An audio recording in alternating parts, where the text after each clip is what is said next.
से दिलवाएगी तुमको जन्नत नमाज।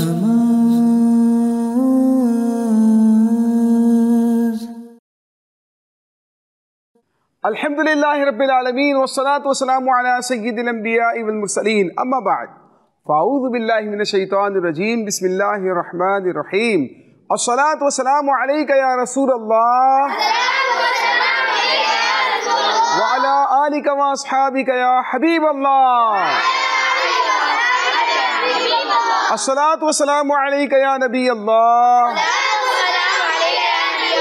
व अला आलिका व अस्हाबिका या नूर अल्लाह। प्यारे प्यारे बच्चों और नाजरीन, एक बार फिर हम सब हाजिर हैं बहुत ही प्यारे प्रोग्राम आए नमाज सीखें। हमारे प्रोग्राम का नाम क्या है? आए नमाज सीखें। जी हाँ, बिल्कुल। देखें, मुसलमानों पर सबसे पहला फर्ज क्या है? नमाज हम मुसलमानों पर फर्ज है। और कुफ्र और इस्लाम के दरमियान फर्क करने वाली चीज क्या है? नमाज। नबी करीम अलैहिस्सलाम की आंखों की ठंडक क्या है? जी हाँ, कयामत के दिन सबसे पहला सवाल किस बारे में किया जाएगा? नमाज के बारे में। जन्नत की चाबी क्या है? नमाज है। अपने इस प्रोग्राम में हम जिसका नाम है जी हाँ, अल्हम्दुलिल्लाह, इससे पहले 3 एपिसोड में हमने वुजू के मसाइल सीखे, वुजू का तरीका सीखा, वुजू का प्रैक्टिकल भी हमने देखा कि वुजू किस तरह से किया जाता है, किन बातों से वुजू टूट जाता है, किन चीज़ों से वुजू नहीं टूटता है। हमने बच्चों के जहन के मुताबिक ये बातें आपको सिखाने की कोशिश की है। और आज का जो हमारा टॉपिक है बहुत ही इम्पोर्टेंट है, बहुत ही ज़्यादा अहम है और बहुत ही ज़्यादा तवज्जो का तालिब है। बच्चों की एक बहुत बड़ी तादाद है जो नमाज ही नहीं पढ़ती है, और जो नमाज पढ़ने वाले बच्चे हैं उनमें से भी बहुत सारे बच्चों को नमाज दुरुस्त तरीके से पढ़ने नहीं आती है। अपने इस प्रोग्राम में हम नमाज को सीखने की कोशिश करेंगे कि नमाज पढ़नी कैसे है। देखिए ना, नमाज के बहुत सारे फ़ज़ाइल हैं। जब इंसान नमाज पढ़ता है उसके पहले के गुनाह क्या होते हैं? माफ हो जाते। 2 नमाजों के दरमियान जो गुनाह हुए ना, वो गुनाह अल्लाह पाक माफ फरमा देता है। नमाज अल्लाह ताला के कुर्ब का जरिया है।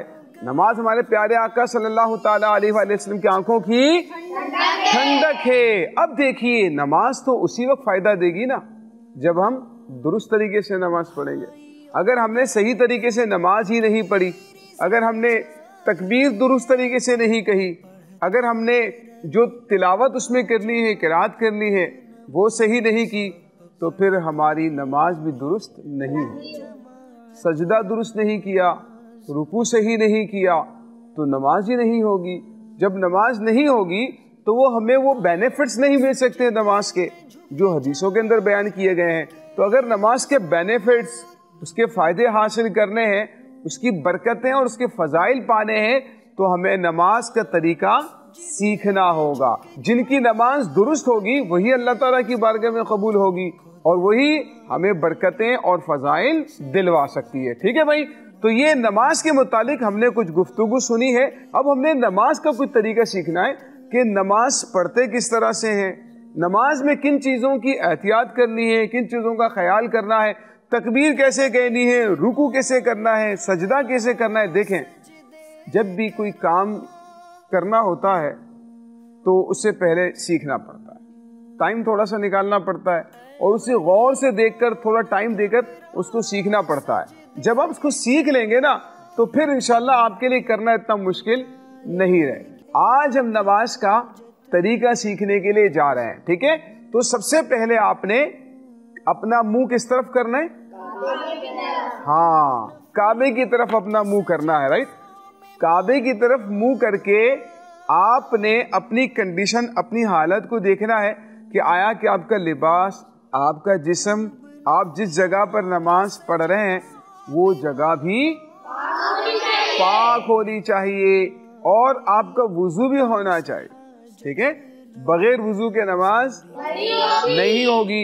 आपका रुख किबले की तरफ होना चाहिए, क्योंकि किबले की तरफ मुंह नहीं होगा तो नमाज नहीं होगी। नहीं होगी। ये चीजें ना इनकी केयर करना जरूरी है।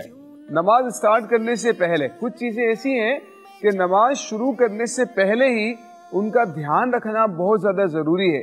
इनको कहते हैं नमाज की शराइत। क्या कहते हैं? नमाज की शराइत। जब प्रैक्टिकल करेंगे ना, इसके बाद हम आपको पूरा डिटेल बताएंगे कि नमाज की शराइत कितनी है, नमाज के फराइज कितने हैं, वो डिटेल इंशाल्लाह ताला बताएंगे। लेकिन इससे पहले आपसे डिस्कस ये करना है कि नमाज का पहले हम तरीका सीख लें। तो नमाज से पहले जिन चीज़ों का ख्याल रखना ज़रूरी है और उनके बगैर नमाज नहीं होती, उसको क्या कहते हैं? नमाज की क्या कहते हैं? नमाज की शराइत कहा जाता है।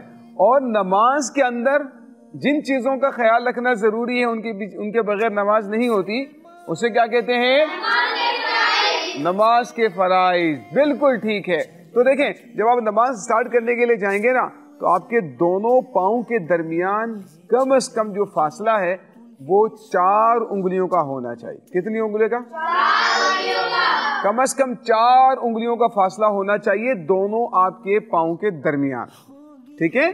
और यानी बिल्कुल मिला के नहीं रखने, फासला रखना है और कम से कम 4 उंगलियों का फासला रखना है। अच्छा, ज्यादा से ज्यादा कितना रखेंगे? 1 बालिश।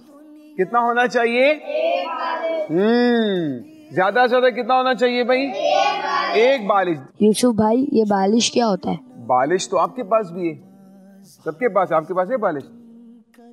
है? कहाँ? घर पे रखिए बालिश। क्या है ये जो एक है ना, ये जो आप साइज देख रहे हैं ना, हर एक की अलग अलग साइज होती है ना बालिश की। तो अपनी अपनी बालिश के हिसाब से फासला रखना है। आप मेरी बालिश के हिसाब से फासला नहीं रखोगे, मैं आपकी बालिश के हिसाब से फासला नहीं रखूंगा। ठीक है? तो ये जो प्यारे बच्चों आप देख रहे हैं ना, इन्होंने सवाल किया, क्या सवाल किया था? बालिश किसे कहते हैं ना। तो ये जो आप कह लें कि फासला है, एक साइज है, आपकी दोनों उंगलियों, आपकी जो छुंगलियां हैं वो और अंगूठे के जो किनारे हैं, इसका जो साइज बनता है इसको कहते हैं बालिश। तो अब आपके दोनों पाँव के दरमियान ज्यादा से ज्यादा इतना फासला होना चाहिए, इससे ज्यादा फासला नहीं होना चाहिए। ठीक है? तो जब आप खड़े होंगे, किबले की तरफ खड़े होंगे, बावुजू खड़े होंगे, दोनों पाँव के दरमियान कितना फासला होगा? 1 बालिश जितना फासला होगा। और अब आपने नियत करनी है। क्या करनी है? नियत। जी हाँ, नियत करनी है। यूसुफ भाई, नियत कैसे करेंगे? नियत कैसे करेंगे? बहुत अच्छा सवाल है माशाल्लाह आपका। नियत कैसे करेंगे? हम नियत का तरीका सीख रहे हैं। ठीक है? नियत इस तरह करेंगे, मिसाल के तौर पर आप जोहर की नमाज पढ़ रहे हैं। कौन सी नमाज पढ़नी है? अब जोहर की नमाज पढ़नी है ना, तो नियत आप ऐसे करेंगे, भाई जोहर की नमाज जोहर के टाइम में पढ़ेंगे ना। जी यूसुफ भाई, अगर जोहर की नमाज फजर के वक्त पे अदा की जाए तो हो जाएगी? नहीं ना, देखें टाइम जो है ना वो जरूरी है। यानी फजर की नमाज किस वक्त में होगी? फजर। जोहर की नमाज किस वक्त में होगी? जोहर। असर की नमाज किस वक्त में होगी? असर। मगरिब की नमाज किस वक्त में होगी? मगरिब। और इशा की नमाज किस वक्त में होगी? इशा। कोई भी नमाज दूसरी नमाज के वक्त में अदा नहीं हो सकती। ठीक है जी। यूसुफ भाई, एक सवाल आया है कि हम वो रमज़ान आता है, जब हम तरावी पढ़ते हैं तो हम ईशा की अजान में पढ़ते हैं, उसकी कोई अजान नहीं होती तरावी की? हाँ, देखिए नमाज तरावी तो सुन्नत नमाज है। ठीक है? उसका अलग से कोई टाइम नहीं है। उसका सुन्नत तरीका यही है कि उसको ईशा के टाइम में ही पढ़ा जाए। उसकी अलग से अजान भी नहीं होगी, उसकी अलग से इकामत भी नहीं होगी, क्योंकि अजान तो फ़र्ज नमाजों के लिए दी जाती है, नफल नमाजों के लिए अजान नहीं दी जाती है, फ़र्ज नमाजों के लिए अजान दी जाती है। तो नमाज तरावी के लिए अजान भी नहीं होती है और उसका वक्त भी जो है इशा की नमाज के बाद हुआ करता है। ठीक है प्यारे बच्चों? तो अब देखिए, नमाज आपने अदा करनी है तो जोहर की नमाज पढ़नी है तो जोहर के वक्त में ही पढ़ेंगे, किसी और वक्त में अदा नहीं कर सकते हैं जी। यूसुफ भाई, वो कुछ बच्चे नियत नहीं करते और नमाज पढ़ लेते हैं तो वो नमाज मुकम्मल हो जाती है? ये बड़ा अच्छा सवाल है। क्या ऐसा होता है क्या? हैं? कुछ बच्चे करते हैं ऐसा? हैं? ऐसे करते हैं ना, बगैर नियत के नमाज शुरू कर देते हैं। तो देखिए प्यारे बच्चों, मसला यही है कि नियत करना जरूरी है। देखिए मैं आपको एक बहुत अहम पॉइंट बता रहा हूं। अब एक बच्चा आया, और उसने बगैर ज़बान हिलाए डायरेक्ट अल्लाह अकबर के नमाज शुरू कर दी। अब आप उसको ये नहीं कहेंगे भाई तेरी नमाज नहीं होगी, आप उसको ये नहीं कह सकते। क्यों? क्योंकि नीयत जो है ना वो ज़बान से बोलने का नाम नहीं है, नीयत तो दिल के इरादे को कहते हैं। किसे कहते हैं? हाँ, आपके दिल में ये इरादा होना चाहिए कि मैं कौन सी नमाज पढ़ रहा हूँ, ज़ोहर की नमाज पढ़ रहा हूँ। अगर आप असर की नमाज पढ़ रहे हैं तो आपके दिल में ये इरादा होना चाहिए कि मैं कौन सी नमाज पढ़ रहा हूँ, असर की नमाज पढ़ रहा हूँ। ज़बान से कह लेना अच्छा है, लेकिन अगर दिल में ही आपकी इरादा है तो आपकी नमाज दुरुस्त हो जाएगी। ठीक है? अच्छा, इमाम के पीछे जमात निकल रही हो और हम लोग जल्दी जल्दी ऐसे नियत बगैर कर लें तो क्या नमाज हो जाएगी? देखिए ना, मैंने कहा ना कि अगर किसी ने बिल्कुल नियत ही नहीं की नमाज की, ठीक है, फर्ज नमाज पढ़ रहे हैं, फर्ज नमाज की नियत ही नहीं की, तो फिर नमाज तो उसकी नहीं होगी। लेकिन जब आप नमाज पढ़ने के लिए आ रहे हैं तो आप आते हुए भी नियत कर सकते हैं। आप घर से निकल रहे हैं वुजू कर, या आप मस्जिद में दाखिल हो गए ना, अब आप देख रहे हैं कि जमात का टाइम है, ज़ोहर की नमाज का टाइम है, या फजर पढ़ने के लिए नमाज पढ़ने के लिए जा रहे हैं, अब फजर की जमात खड़ी हुई है, तो आप उठे इसीलिए थे कि फजर की नमाज पढ़ने के लिए जाएंगे। मस्जिद में जाए इसीलिए रहे कि आप जो है वो फजर की नमाज पढ़ेंगे। तो आपके दिल में इतना इरादा भी है ना कि मैं फ़र्ज नमाज के लिए जा रहा हूँ और फ़र्ज नमाज पढ़ रहा हूँ, तो आपकी नमाज हो जाएगी। प्यारे बच्चों, सबसे पहले नियत करनी है। देखिए, नियत जो है वो इस तरह करनी है। सपोज आप ज़ोहर की नमाज पढ़ रहे हैं, कौन सी नमाज पढ़ रहे हैं? ज़ोहर की नमाज पढ़ रहे हैं। आप नियत करेंगे, नियत की मैंने आज की ज़ोहर की 4 रकात फ़र्ज की। ठीक है, जरा मेरे साथ दोहराएंगे, नियत की मैंने आज की ज़ोहर की 4 रकात फ़र्ज की। ठीक है, इसके बाद आपने, अब ये दिल में भी आपके अगर इरादा है ना, अगर नियत है, इरादा है दिल में, तो ये नियत आपकी हो जाएगी। राइट? ठीक है, अब आपने क्या करना है? अब आपने अल्लाहु अकबर कहकर अपने हाथों को बांध लेना है। अब देखें, ये जो अल्लाह अकबर कहते हैं ना, इसको कहते हैं तकबीर कहना। क्या कहते हैं? हाँ, इसको कहते हैं तकबीर कहना। देखें, आपने जो ना अल्लाह अकबर कहते हुए हाथों को बांधना है, लेकिन आप ये तकबीर कहते हुए आपके हाथ कैसे होंगे? नॉर्मल होंगे। देखें, आपने जो है ना बिल्कुल मिलानी भी नहीं है उंगलियां, बिल्कुल खोलनी भी नहीं है, बल्कि नॉर्मल हाथ पे रखनी है। जरा करके दिखाएं ऐसे। अच्छा, अब ये जो अपनी आपकी हथेलियां है ना, ये किबले की तरफ होंगी ऐसे। ठीक है, और आपने यूं करना है, थोड़ा सा हाथ को ऊपर करके यूं करना है। आप देखें, हथेलियां ना आपकी किबले की तरफ होनी चाहिए और उंगलियां यूं नॉर्मल हालत पर होनी चाहिए, और कान के बिल्कुल किनारे को टच करें। यहां से आपने अल्लाहु अकबर कहते हुए अपने हाथों को से दिलवाएगी तुमको जन्नत नमाज। GTA का सबसे ज्यादा देखा जाने वाला टीवी चैनल आवाज इंटरटेनमेंट के साथ मिलकर बनाए आपके बिजनेस को और भी बेहतर। हम आपके कंपनी या बिजनेस को एक अनोखे अंदाज में पेश करेंगे, जिससे आपके बिजनेस में और ज्यादा इजाफा होगा। हमारे फेसबुक, यूट्यूब और वेबसाइट को रोजाना लाखों लोग देखते हैं। हमारे पास हर किसी के एडवर्टाइजमेंट की जरूरत के हिसाब से पैकेज अवेलेबल हैं। आज ही 4167869809 पर कॉल करें और अपना एडवर्टाइजमेंट बुक कराएं। आवाज इंटरटेनमेंट, आवाज आपकी, चैनल हमारा। जुड़िए हमसे। आवाज इंटरटेनमेंट कनाडा का सबसे ज्यादा देखा जाने वाला उर्दू हिंदी टीवी चैनल अब दस्तयाब है सैटेलाइट और केबल पर। इंडिया, पाकिस्तान, सऊदी अरब, United Arab इमिरात, Australia, New Zealand, United kingdom और कई सारे ममालिकों में दस्तयाब। दुनिया के कोने कोने में पहुंचेगी आपकी आवाज, सिर्फ और सिर्फ आवाज इंटरटेनमेंट के साथ। Introducing Awaz Entertainment, the powerhouse of Urdu Hindi TV in Canada with 7.2 million monthly viewers. Canada का सबसे ज्यादा देखा जाने वाला उर्दू हिंदी टीवी चैनल। हम नाजरीन के स्क्रीन के साथ साथ उनके दिलों पर भी राज करते हैं। डिजिटल प्लेटफॉर्म्स पर भी हमारी मजबूत पकड़ है, जहां हमारी रीच मिलियंस तक है। Get ready for an entertainment experience with Awaz Entertainment. Live talk shows, dignitaries के साथ मालूमाती इंटरव्यूज, मजेदार comedy show, business promotion programmes, दिलकश drama series, music shows, news coverage, कामयाब ग्रैंड इवेंट्स, शानदार मूवीज, मजेदार skits. Prime time show Takrar live with Sameena Jabeen is North America's longest running Pakistani political show, जिसमें आपकी लाइव कॉल्स शामिल होती हैं ताकि आपकी आवाज लाखों तक पहुंचे।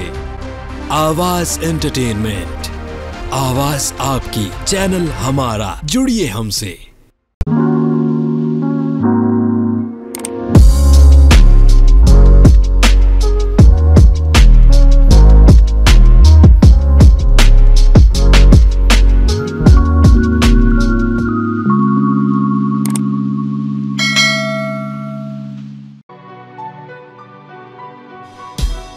Help those who are in dire need. Help low-income tier. Volunteers are ready to help families in need. We are serving people daily, delivering to white-collar people, commission-based workers, women who stitch, factory workers, and many more classes. Every day through our enablement drive and constant support from friends and family, we have served over 1,300 families with ration hampers worth 5 million rupees.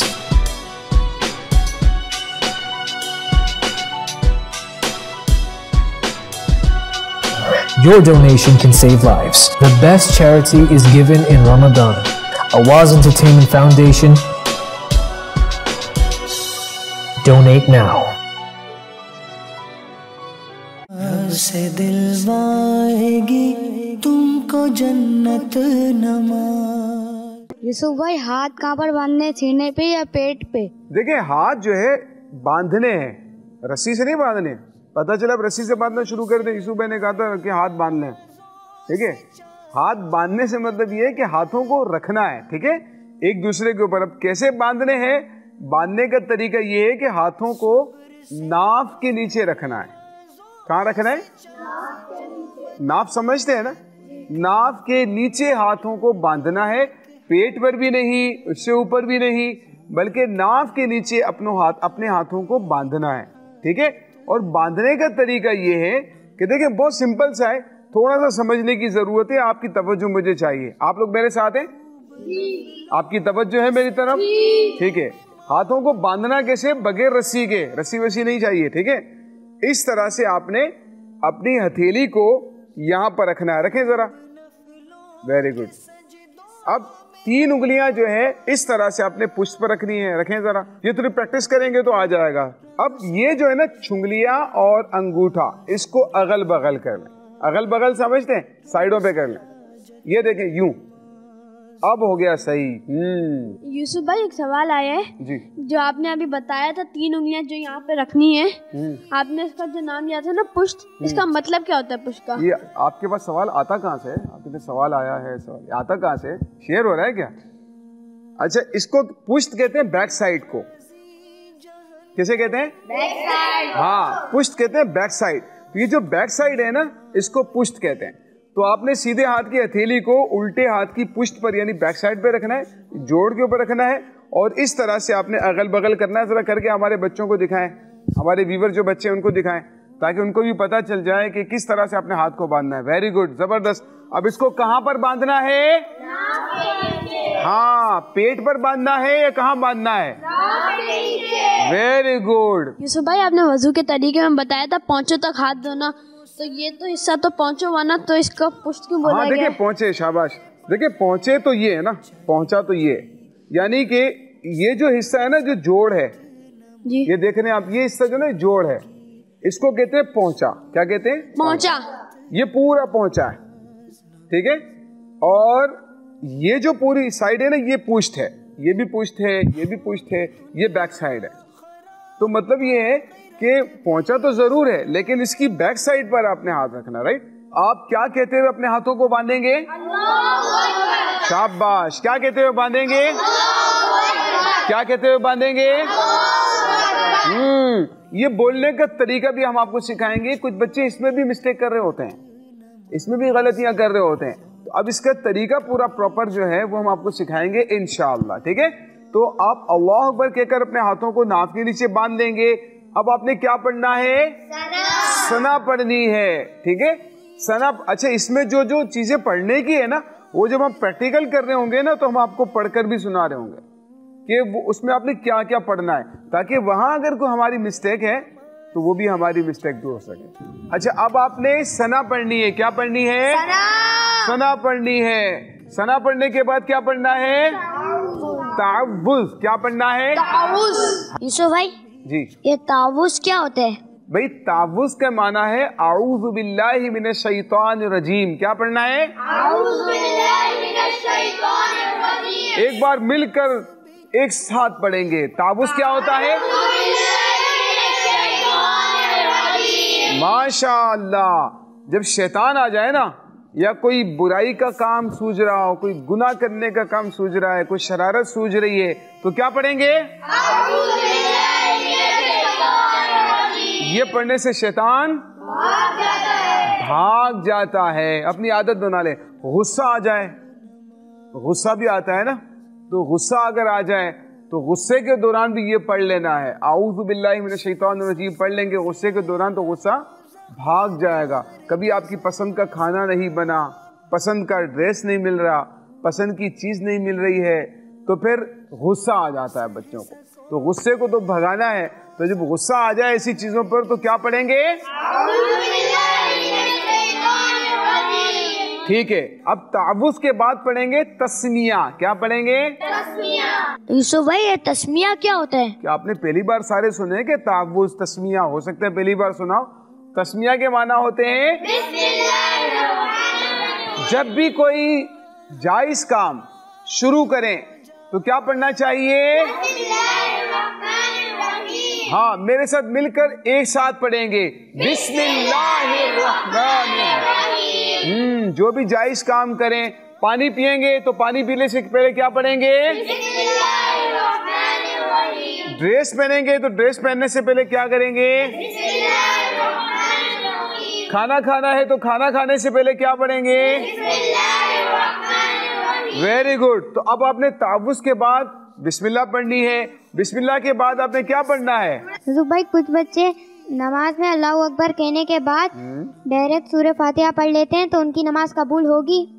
देखिए प्यारे बच्चों, एक अपनी आदत बनाए ना, जो तरीका हम आपको बता रहे हैं ना, आपने इसके मुताबिक, ये आपका शेड्यूल है, ये आपका सिलेबस है, आपने इसके मुताबिक ही नमाज पढ़नी है, ठीक है ना। लेकिन अगर कोई शख्स भूल जाता है, सना नहीं पढ़ता है, या तावुज़ और तस्मिया नहीं पढ़ी किसी वजह से उसने, और अगर वो जो है सूरह फातिहा डायरेक्ट भी पढ़ लेता है, तो उसकी नमाज हो जाएगी, ठीक है, नमाज उसकी हो जाएगी, लेकिन सुन्नत के खिलाफ होगा। सुन्नत तो ये कि तमाम चीजें पढ़ी जाएं। यूसुफ भाई, बाज बच्चे अल्लाहू अकबर कहते हुए कुछ भी नहीं पढ़ते, बस बिस्मिल्लाह पढ़ते रहते हैं, तो उनकी नमाज हो जाएगी? नहीं, इस तरह तो मतलब ये जो तरीका है ना, इस तरह तो नमाज नहीं होती। मतलब हम बच्चों का मसला बयान नहीं कर रहे, लेकिन वैसे जो है ना, क्योंकि सूरह फातिहा पढ़ना, साथ में सूरत मिलाना, ये तो ज़रूरी है ना, इनके बगैर तो नमाज ही नहीं होगी। तो अगर कुछ बच्चे आपने देखा होगा कुरान शरीफ भी पढ़ रहे होते हैं तो बिस्मिल्लाह बिस्मिल्लाह बिस्मिल्लाह ऐसे कर रहे होते हैं, है ना, ऐसे ही कर रहे होते हैं ना, बिस्मिल्लाह बिस्मिल्लाह बिस्मिल्लाह बिस्मिल्लाह करके कर रहे होते हैं। कह रहे मैंने एक सिपारा पढ़ लिया है पूरा। अम्मी को कहते हैं अम्मी मैंने सिपारा पढ़ लिया है। यूसुफ भाई, कुछ बच्चे कहते हैं हमने बिस्मिल्लाह वाला कुरान खत्म। आपने कभी खत्म किया बिस्मिल्लाह वाला कुरान? नहीं किया? तो उनसे पूछिएगा आप, किसी को पता है बिस्मिल्लाह वाला कुरान कैसे खत्म होता है? आपको पता है? इनको दे देना भाई। बिस्मिल्लाहिर्रहमानिर्रहीम पढ़ कर तो पूरे कुरान में यूं पढ़ते रहते हैं, और फिर अम्मी या कार साहब को बोलते कि हमने कुरान पाक पढ़ लिया। फिर पूरा कुरान पढ़ लिया, एक दिन के अंदर पूरा कुरान खत्म कर लिया। देर से, जैसे रमजान में रोज एक एक पारा पढ़ लेते, एक एक पारा पढ़ लें। कितनी देर में? 5 मिनट में हो गया भाई। बिस्मिल्लाहिर्रहमानिर्रहीम बिस्मिल्लाहिर्रहमानिर्रहीम। एक सफ़े पर एक बार उंगली घुमाते होंगे बिस्मिल्लाहिर्रहमानिर्रहीम, यानी कि अगर 20 सफ़े हैं तो 20 बार बिस्मिल्लाह पढ़ ली, कुरान जो है वो सिपारा पूरा हो गया। तो इसी तरह से कोई नमाज में भी अगर करता है तो ये तरीका दुरुस्त नहीं है। जहां पर जो पढ़ना है वही पढ़ना है, ठीक है प्यारे बच्चों। अच्छा, अब आपने क्या करना है? रुकू। देखिए, सबसे पहले आपने क़याम किया, खड़े होकर नमाज पढ़ रहे हैं, तकबीर भी आपने कह दी, इसके बाद क़याम किया, इसके बाद आपने सना पढ़ी, फिर तावुज़ तस्मिया पढ़ी, फिर क्या पढ़ा? सूरह फातिहा पढ़ी। अब सूरह फातिहा के बाद एक सूरत मिलाएंगे साथ में, जैसे मिसाल के तौर पर सूरह इखलास पढ़ ली आपने, कुल हु अल्लाहु अहद, सूरह इखलास पढ़ ली, ठीक है, और इसके बाद सूरतुल फलक अगली रकत में पढ़ लेंगे, तो सूरह फातिहा के बाद सूरह इखलास पढ़नी है, ठीक है। यूसुफ भाई, हम सूरतुल फातिहा पढ़ने के बाद चारों रकातों में कुल हु अल्लाहु अहद पढ़ेंगे तो नमाज मुकम्मल हो जाएगी? बहुत अहम सवाल है। देखिए, नमाज तो हो जाएगी, ठीक है, लेकिन इसमें थोड़ी सी तफसील है। वो तफसील इंशाल्लाह हमारा जो नमाज के मसाइल वाला एपिसोड होगा उसमें प्यारे बच्चों इसका जवाब डिटेल में देखिएगा। नमाज तो हो जाएगी लेकिन थोड़ी सी डिटेल जरूर है। इंशाल्लाह इसी सवाल की हम डिटेल जो नमाज के मसाइल वाला हमारा एपिसोड होगा उसमें आपको बयान करेंगे। अच्छा, ये हो गया प्यारे बच्चों। क्या अब आपने कहाँ जाना है? अब आपने कहाँ जाना है? सजदे में जाना है, रुकू में जाना है? भाई क़याम के बाद सजदे में नहीं जाएंगे डायरेक्ट, क्या करेंगे? रुकू करेंगे ना। तो क़याम के बाद रुकू में जाना है, ठीक है। रुकू में जाने का तरीका ये कि आपकी कमर बिल्कुल स्ट्रेट होनी चाहिए। कमर कैसे होनी चाहिए? बिल्कुल स्ट्रेट होगी। आपकी गर्दन झुकी हुई भी ना हो, आपकी गर्दन उठी हुई भी ना हो, गर्दन और कमर एक ही सीध में होने चाहिए, ठीक है। आपका सर और आपकी जो कमर है वो बिल्कुल स्ट्रेट एक सीध में होनी चाहिए। आपके हाथ जो है ना ऐसे होंगे, ये हथेलियां है ना घुटनों पर रहेंगी। घुटने तो पता है ना किसे कहते हैं, ठीक है। ये जो है ना घुटने हैं, क्या है? घुटने के ऊपर आपने अपनी हथेलियों को रखना है और उंगलियों को इस तरह से फैला देना है, ठीक है। क्या करना है? यानी गोया आपने पकड़ लेना है, ठीक है। घुटनों को क्या करना है? पकड़ लेना है, ठीक है। अपने हाथों को स्ट्रेट रखेंगे, मिलाकर नहीं रखेंगे, यूं बहुत ज्यादा खोलकर भी नहीं रखेंगे, और कमर को अपनी स्ट्रेट रखना है। कैसे रखना है? और यूं आपने करना है, ठीक है। और एक अहम तरीन पॉइंट ये है कि आपकी जो नजर है ना उसकी डायरेक्शन क्या होगी? आपकी जो नजर है वो कहां पर होगी? Very good. कहां पर होगी? पांव पर होगी रुकू के दौरान। और क़याम के दौरान कहां पर होगी? भाई जब आप खड़े हैं ना क़याम में तो आपकी नजर कहां होगी? सजदे की जगह पर होगी। कहां होगी? सजदे की जगह पर होगी। अच्छा, अब आपने रुकू में क्या पढ़ना होता है? सुब्हान रब्बियल अज़ीम। उनको जरा क्या पढ़ेंगे? सुब्हान रब्बियल अज़ीम। सुब्हान रब्बियल अज़ीम कितनी बार पढ़ना है? कितनी बार पढ़ेंगे? कितनी बार पढ़ेंगे?